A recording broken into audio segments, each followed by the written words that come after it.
Hi there. I thought I would do an update now that I've been to see the orthopedic surgeon. It's just coming up 7 weeks tomorrow, and I met with Dr. Marcel Dvorak at the Vancouver General Hospital today. We took x-rays of my spine so he could look at the fusion process and see where I'm at relative to expectations. And the great news is that I'm about 70% fused. What you actually see on the x-rays, and when I do my 3-month follow-up with him, I'll actually get a set printed out. I didn't get one this time, but what you see is sort of a ghosted image between the vertebrae that have been instrumented or fused together surgically. So we're actually seeing the young, fresh, new bone taking place. There's also bone growing along where my facet joints used to be, along the rods and the screws, where additional bone was placed. Part of the reason why I've had such good results, and it's hard to say exactly what a normal result should be, but I'm probably 70% versus maybe an expected 50% or sub 50% for a 6-week, 7-week point. But we did use the growth hormone, the infused product. It was mixed up with my own bone, which was harvested from the bone that they took out of my spine during the surgery, and that helps jumpstart the process. So I'm doing really well from a fusion perspective. Nothing moved. The discs the disc spacers in between the vertebrae are in the exact same place, as well are the rods and the screws. Nothing has shifted. So very happy with that, obviously. And so what's happened in the last several weeks since I last did an update? Well, when you actually have the surgery, there's different levels that get sewn up, and they use dissolvable sutures, and often those dissolvable sutures, as they dissolve, and they dissolve a lot slower than you would think. If you think of something dissolving in a week, you're wrong. It can take up to two months or more. And these sutures, usually the knots that are tied and some of the other areas, those sutures don't break down as quickly, and they can irritate the skin under the surface, and they can often work themselves actually out of the wound, and they show up as little protrusions of what looks like fishing wire sticking out of your skin that can grab on your clothing and make it pretty irritating. And there's a few times that I've actually, between the sort of the 3 and the 5-week point, where I was pulling sutures out of the wound a little bit, causing a little bit of bleeding, a little bit of pain. It sounds gross, but you'll know when you get them if you get them. And I actually had one just a couple of days ago, so this is into my 7th week, and not along the wound edge itself, but literally about an inch away.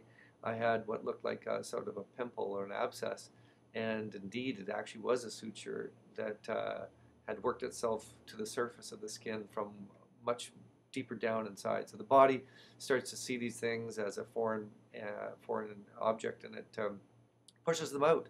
So I just thought I'd bring that up. Where I'm at from a pain perspective is if I'm good to myself, I don't push myself too hard. Only sort of at the end of the day I get a little tired.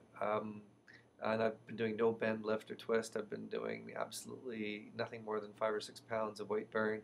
I can get some pain, get some achiness there.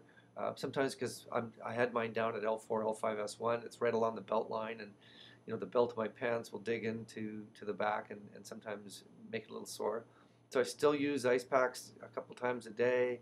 I still take a little bit of a break and lie down occasionally and just let it rest. But I've been getting up to sort of 10 to 15 kilometers of walking some days. I don't do that every day. I typically walk around 5 to 6 kilometers a day. I also get on a treadmill at 2 to 4 degrees with an incline up to about 3 miles an hour, and I walk for up to an hour. I've been using dumbbells at the gym, initially just 5 pounds, doing various careful weights. I'm using them while I'm sitting down in a chair and keeping my back absolutely dead straight.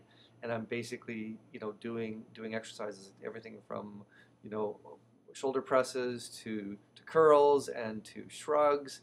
And I sit on a bench to do a bench press, a horizontal bench press, and same way with a horizontal rowing with a pad on my chest. And basically, it gives you some tone back, and that plus the actual inclined walking. And I've been doing a tiny amount of stretching, and it didn't disrupt anything. So from about week 5 onwards, 4.5, 5 onwards, I've been sneaking into the gym and doing very light workouts, very light stretching. And I think it's made me feel a lot better. My muscles are looser. My walking is stronger. My balance is pretty much back to where it was. And the only time I get my spine to hurt is if I trip a little bit or I bang my foot against something or I sneeze. I can get a little bit of a shock, sort of like someone shoots me in the lower back. But otherwise, doing remarkably well, better than I kind of expected. And so today's a big day for me. I'm really, really happy. I'm given the green light to be spinning indoors and to increase my weightlifting a little bit now, increasing my stretching, physiotherapy, massage is all okay. And at the 3 month point, I can really start to step it up. So I have another 5 weeks to go before I can really start pushing. But what you're looking for at the 3 month point is putting enough stress on the spine so that the remaining fusion will continue to take it. The spine, the body will actually build bone faster, stronger, denser if it's under a certain amount of stress. So after 3 months, they actually want you to give her a little bit and push a little bit. So, and the other thing that's important to me is by month 4.5 or so, I'm going to be out there riding my bike out in the streets carefully, not with group riding, but by myself. And I'm looking forward to that because there's actually this Vancouver Whistler race in September that I'm signed up for, and I would love to do that. And that's just before my 6 month anniversary of the surgery. And I'm not going to try to do a record-setting time, but I would like to actually, finish off the year, the summer here on the West Coast with a successful ride. Fairly aggressive ride, and it's like 7,800 feet of vertical and 122 kilometers, and I'd like to get it done in about 4 hours and 15 minutes if I could. So anyway, that's it. I will post another update after my 4 month doctor visit. Okay, thanks everybody. Bye.